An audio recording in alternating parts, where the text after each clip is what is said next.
Meu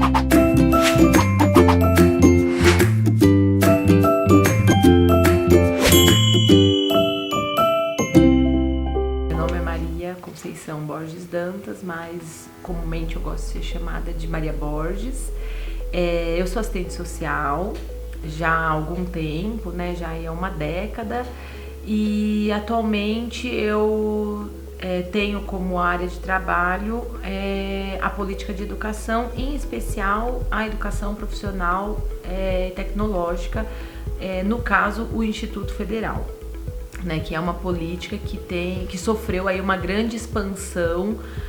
principalmente aí a partir dos anos 2000. Fiz mestrado pela PUC São Paulo em Serviço Social e atualmente também curso o doutorado, e tenho também me debruçado a estudar o trabalho, né, profissional do assistente social na educação profissional e tecnológica. Então, além de ser a minha área de atuação, já há 6 anos que eu estou, né, no Instituto, é também hoje a minha área de pesquisa. A ideia de gravar esse vídeo, a convite da Shellen, é falar um pouco então como se conforma o trabalho profissional do assistente social na educação. Claro que vai aparecer esse recorte que é a educação profissional e tecnológica, né? Não tem elementos que, claro, se generalizam, se universalizam enquanto política de educação, mas tem particularidades que são aí conformadas pelo local de trabalho que eu atuo, que tem essa particularidade. No Instituto Federal de São Paulo, a gente, né, eu digo a gente pensando o grupo, né, de assistentes sociais que estão lá hoje, também temos uma data aí, vamos dizer, um período em que esse grupo ele acaba sofrendo a sua maior expansão, que é exatamente marcado pelo decreto do PNAES, que é o decreto que estabelece o Programa Nacional de Assistência Estudantil, que é do ano de 2010. Então a partir da promulgação desse decreto que abre, né, esse espaço, esse locus como uma possibilidade de atuação do assistente social. Hoje, atualmente, no Instituto Federal, nós somos um pouco mais de 30 profissionais. É um instituto que ele, também dentro dos institutos, ele tem talvez aí uma particularidade, que é ele não, no estado de São Paulo, né, só ter um instituto, que normalmente não é comum nos outros estados. Normalmente tem mais de um instituto por estado. Então São Paulo também a gente tem essa característica, e são cerca também de hoje mais de 30 campos. A ideia é ter no mínimo, né, um assistente social em cada campus, o que hoje já não é uma realidade no IFSP. Já existem alguns campos que não possuem o profissional de serviço social.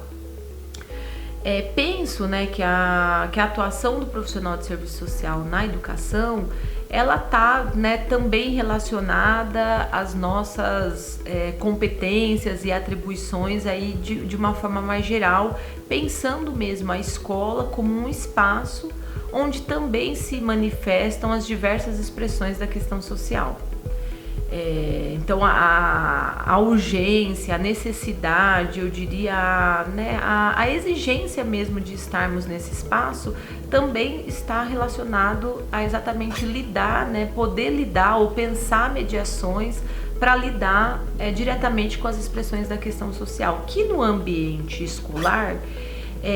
se transformam aí, né, se transfiguram, né, de diversas maneiras, mas penso que a gente poderia em especial dizer a partir de 2 grandes eixos: o acesso, né, então como que as pessoas acessam essa política de educação, ou se acessam, na verdade, não é nem como acessam, na verdade mesmo, se conseguem acessar, e depois se conseguem permanecer estudando. Então penso que são dois grandes horizontes em que a gente tá, o assistente social tá, né, o nosso trabalho tá em interface direta. O acesso hoje, a gente tem aí, acho que galgado, né, também uma construção de um outro espaço escolar, principalmente através da legislação das cotas, né, que é de 2012. Então você tem essa ampliação do acesso, essa tentativa, né, de em certa medida democratizar o acesso à educação, mas que também por si só não garante a materialização do direito à educação, né? Um direito este social garantido na própria Constituição de 1988. Porque o fato do aluno entrar na escola, né, não quer dizer que ele vai permanecer estudando. E aí a gente tem um outro campo que se abre, então, com uma infinitude de possibilidades que eu acho que, inclusive, a gente ainda está descobrindo enquanto profissionais do serviço social, que é pensar, então, as ações de permanência, né? Ou como a gente pensa ações de permanência estudantil no espaço escolar. Pela legislação, né, que é exatamente esse decreto de 2010, o decreto ele fala então de um Programa Nacional de Assistência Estudantil, que é também uma legislação ampla, geral, que não determina exatamente o que você deve fazer quando se refere à assistência estudantil, mas ele, claro, dá algumas pistas e marca, acho que talvez uma das questões aí problemáticas e que a gente já tem se colocado a pensar, e um desafio mesmo, ele marca uma política que não vai ser universal. Ele marca uma política seletiva, porque ele coloca realmente no decreto, apesar de não dizer como fazer, ele diz quem será o público prioritário das ações. E ele coloca um recorte de alunos oriundos de escola pública e a questão da renda per capita familiar. Então, de certa maneira, já vem com uma marca, né, uma marca neoliberal, de uma política social com as marcas da tendência neoliberal, de ser uma política fragmentada, seletiva e que, né, com certeza então já terá esse desafio que é não poder atender a todos, né? Então acho que a gente tem e as instituições em especial, então quando recebem esse profissional de serviço social, acabam que colocam, né, nessa categoria a grande aí expectativa de execução deste programa, que é isso, não estava regulamentado, e as instituições inclusive têm essa autonomia realmente de regulamentar da forma que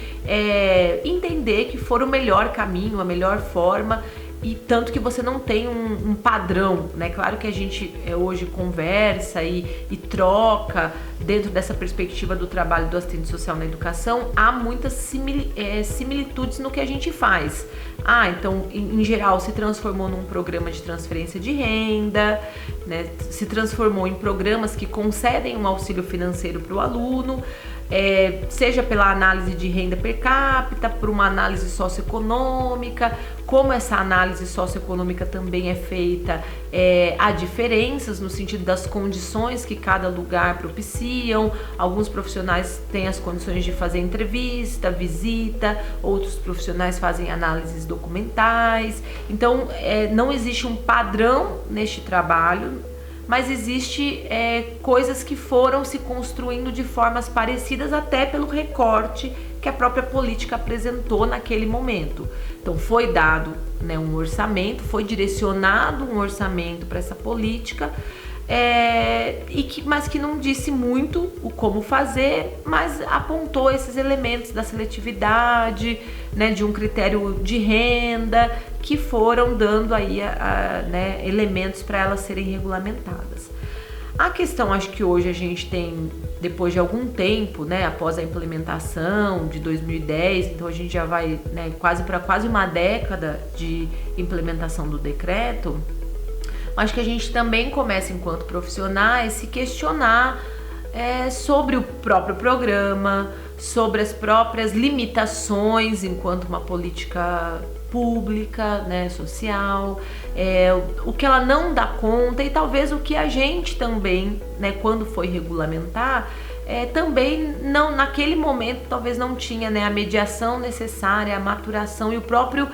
acúmulo enquanto uma área de atuação, a gente talvez não pensou outros caminhos que não esse que somente, né, talvez esse caminho exclusivo e prioritário de uma política, de um programa que se transformou na concessão de auxílios financeiros, né? Então acho que a gente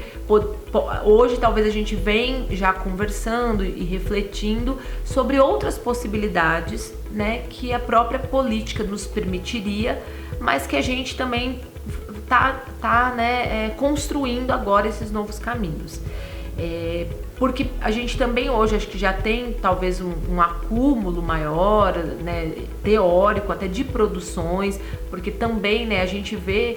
isso refletido no campo da produção teórica, né, após o decreto, você tem levantamentos que são feitos sobre, principalmente, dissertações e dissertações de mestrado e teses de doutorado, que apontam como que cresceu, né, o interesse por se investigar, por estudar a temática do serviço social na educação e, inclusive, em especial nos institutos federais, que realmente foi, aí eu acho que a política que teve a maior expansão, né, principalmente nos governos Lula. Então, junta, né, esse aporte teórico que começa a se consolidar com a própria questão da consolidação desse profissional dentro desse espaço socioocupacional, eu acho que vai trazendo outras indagações, outras reflexões. E eu acho que hoje a gente tem se debruçado primeiro a pensar o que é assistência estudantil, né, no sentido mais amplo, né? Então não que a gente tenha reduzido, mas talvez de certa maneira pelas requisições institucionais ela acabou ficando reduzida a um programa que, né, alguns estudos apontam como uma bolsificação da política, né, porque ela se transformou exatamente nessa concessão de auxílios. Então a gente tenta exatamente ampliar essa perspectiva de que a assistência estudantil ela está para além de um programa de auxílio financeiro que, claro, tem a sua importância dentro das condições materiais que um determinado grupo hoje tem acessado às instituições escolares, mas que também ela deve se revelar em ações que também pensam a permanência para além, né, das questões objetivas e materiais da concessão de um auxílio alimentação, auxílio moradia, auxílio material. E aí a gente tem, eu acho que ainda um campo a ser explorado, que também não é, claro, exclusivo, eu penso, do assistente social, mas que também acredito que a gente tem sim uma maior intimidade para trabalhar essa temática, para talvez inclusive problematizá-la, né, nesse interior da escola, e até, né, mobilizar outros setores, outros profissionais, de modo, né, a compor ações de permanência estudantil mais amplas e mais gerais para a escola. Que é isso, podem ser desde projetos de extensão, formação dos coletivos estudantis, que hoje tem, né, realmente tido um efeito, né, se a gente vai pensar a permanência estudantil, a formação dos coletivos no ambiente escolar, eles são espaços importantes, né, que de certa maneira dizem da permanência dos alunos, exatamente por essa ideia de se reconhecerem e de entenderem que é um espaço que a eles pertencem também. Tem um leque de um campo ainda que a gente pode explorar, que eu, né, tô arriscando aí chamar das questões subjetivas que impactam também na permanência do aluno, e que eu penso que nós, assistentes sociais, temos uma formação privilegiada para lidar com essas questões no ambiente escolar. Então, por exemplo, se a gente for pensar hoje, as diversas formas de discriminação que também ocorrem, né, no ambiente escolar, que, né, inclusive, claro, são reflexo dessa sociedade que discrimina, preconceituosa, hoje marcada com o avanço do conservadorismo, que refletem dentro da escola, porque a escola não é um mundo isolado da sociedade, ela faz parte, e que a gente pode pensar ações, né, na chamada linha socioeducativa, ou a isso de formação, junto aos discentes e aos próprios docentes, de modo a enfrentar essas questões no ambiente escolar e problematizar. Por exemplo, penso o espaço, no caso dos institutos federais, como a gente tem os alunos do ensino médio integrado ao ensino técnico, a gente tem os espaços dos conselhos pedagógicos, que, claro, sem sombra de dúvida, eu não acho que é um espaço exclusivo do assistente social, né, no sentido de que iremos discutir as questões somente relacionadas aos aspectos, né, vamos dizer assim, aos aspectos sociais que se relacionam à permanência, mas é um espaço também que a gente pode estar e construir uma intervenção. Exatamente porque é um espaço onde, né, na escola se abre para a discussão pedagógica, não só do processo de ensino, aprendizagem, mas como dos processos também de permanência do aluno. Então, discutir o processo de ensino-aprendizagem, para mim, também passa por discutir por que este aluno não está vindo à aula. Né? Por que esse aluno está evadindo? E não só como um aspecto pedagógico, ou como no nosso caso a gente também conta na equipe multidisciplinar com os psicólogos, sobre o aspecto psicológico, mas também sobre o aspecto social. E poder exatamente problematizar isso num ambiente que aí eu particularmente, da experiência que eu tenho tido, por mais que pode para nós parecer óbvio, né, falar destas questões, não é o que eu percebo no ambiente escolar. Ainda há um estranhamento, né, por parte, não, claro que não é generalizado, mas por parte de alguns membros na comunidade escolar, de ouvir, né, se apontar outros elementos que não os pedagógicos, por exemplo, no espaço do conselho pedagógico. Por quê? Porque talvez ele estava acostumado a ser um espaço construído prioritariamente por pedagogos e docentes, e que, claro, aí ficava, prevalecia-se a discussão dos aspectos pedagógicos do processo, talvez não tendo nem condições de discutir outros aspectos, até porque não havia a presença ou a existência desses profissionais na escola. Com a nossa participação e com a nossa entrada e expansão do serviço social na educação, eu penso que esse é um dos campos nos quais a gente pode e deve investir. É nessa problematização mesmo,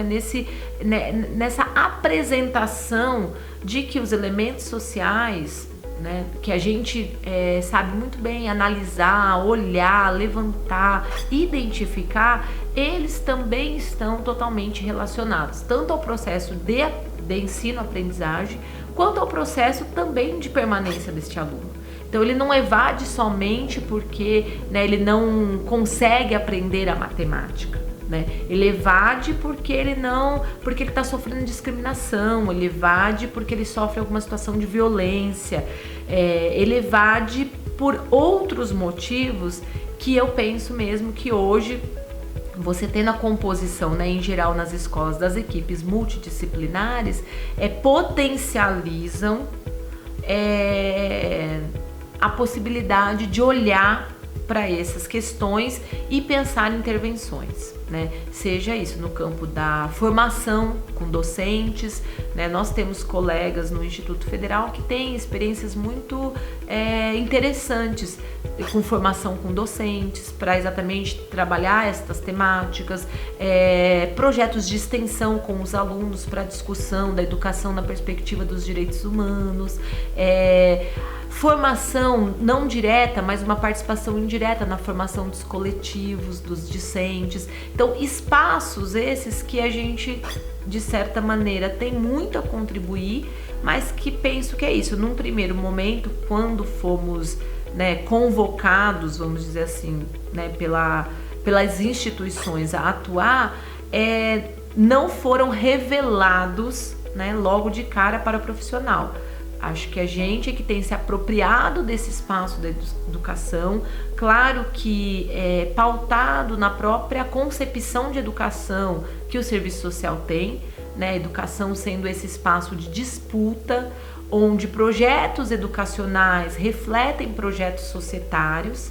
e que nós, enquanto profissionais, claro, estamos ali para pensar em intervenções que queiramos ou não, irão tensionar a favor de um ou de outro projeto educacional. Então, acho que aí também fica, né, a importância, a responsabilidade mesmo, e não é à toa que esse campo, enquanto um campo de estudo, ele realmente tem adensado as discussões, porque também nos coloca essa necessidade mesmo, acho que de cada vez mais compreender a política de educação, compreender as suas possibilidades, os seus limites, as suas contradições, para que no horizonte, né, da direção a qual o serviço social se filia enquanto um projeto de profissão, a gente possa construir uma intervenção que coadune com este projeto profissional, que, como qualquer outro espaço socioocupacional, não está dado e também não das tarefas mais fáceis, né? Porque exatamente é um espaço contraditório, de tensão, de disputa, e que, né, também, claro, marcado pela própria configuração do mundo do trabalho. Então a precarização, intensificação do trabalho cada vez mais hoje tem se feito presente, né? Não só na vida dos trabalhadores em geral, mas de nós também, assistentes sociais, enquanto trabalhadores e trabalhadoras. Então é nesse caldo, né, que a gente precisa pensar, refletir e construir possibilidades, né? Outra vivência que eu acho, né, tem avaliado sempre como muito interessante no grupo no qual hoje eu me encontro, que é no Instituto Federal de São Paulo, é a perspectiva que a gente tem tido e de certa maneira tenta construir também com muitas dificuldades, que é de construir um coletivo de assistentes sociais, né? Então acho que é algo que em muitos momentos nos ajudam a sair do imediatismo do cotidiano, que pede respostas sempre muito imediatas, né? Porque eu acho que a gente sempre acaba voltando para o coletivo, trocando, compartilhando, construindo coletivamente, o que também nos ressignifica enquanto sujeito, não só individual, mas também coletivo, né? Porque aí temos essa particularidade, que também não é, claro, exclusiva da educação, mas em geral tem se dado, é que normalmente somos um assistente social por campus. Então, normalmente a gente não tem um outro profissional de serviço social para trocar, com algumas exceções. Eu, até particularmente do campus do qual eu venho, nós somos em 3, né? Mas porque é o maior campus, no caso do Instituto Federal, que é o campus que fica na cidade de São Paulo. Mas em geral não é essa a realidade. A realidade é que haja um profissional de serviço social por campus, o que também é, claro, um desafio, porque às vezes você precisa trocar, você precisa refletir dentro da especificidade do trabalho do assistente social, e ter um outro colega é potencializador. Então, quando digo que a gente tenta se construir em coletivo, é inclusive de institucionalmente ter espaços em que a gente possa voltar as discussões micro sempre para o coletivo. Então, claro que são questões que dizem respeito ao meu trabalho lá, no meu campus, na minha realidade. Essa constituição de um grupo, ela nos dá inclusive em condições mesmo, em melhores condições reflexivas de pensar e de construir o trabalho. Porque a gente olha para as singularidades, vamos dizer assim, né, no sentido do que cada uma vivencia lá no seu campus, na sua realidade, com os seus discentes, que são diferentes, no sentido, né, de que aluno não é tudo aluno, vamos dizer assim, né? Claro que os perfis mudam, as demandas, as necessidades, mas ao mesmo tempo ao olhar também para o universal, talvez a gente vá tentando construir as nossas particularidades, né? Tentando sempre fazer essa mediação, né, entre o que é singular para cada uma, mas o que também talvez pode ser o que é universal, que precisa talvez, né, ter um determinado padrão, mas como que isso vai também se apresentar na nossa particularidade. Então acho que tem sido uma experiência muito positiva mesmo assim para mim, enquanto trabalhadora, enquanto profissional de serviço social, poder ter um espaço coletivo de profissionais que se preocupam em construir esse trabalho, em refletir sobre essa política e em determinados momentos, inclusive, se posicionar, né, inclusive coletivamente, sobre questões institucionais que, por vezes, não coadunam com o nosso próprio projeto profissional. Bom, acho que é isso. Eu tentei falar de uma forma breve sobre o trabalho que a gente desenvolve. É uma experiência, isso tem a sua particularidade, tem a sua marca de um tempo histórico, de pessoas também, né? Mas foi mesmo para compartilhar e talvez trazer um pouco à tona mesmo esse espaço socioocupacional que é a educação, que aí em especial para mim é tão desafiador, mas eu acho ele tão instigante, né? Nesse sentido eu falo para as pessoas, eu sempre quis atuar como assistente social na área da educação, então eu gosto muito de estar nesse espaço. Eu acho, como, né, claro, como qualquer outro espaço socioocupacional do assistente social, com muitos desafios, mas muitas possibilidades, e penso que é um espaço que a gente tem mesmo que a cada dia mais afirmar que é nosso também, né? Que eu acho que a gente, historicamente, a gente vem passando por processos de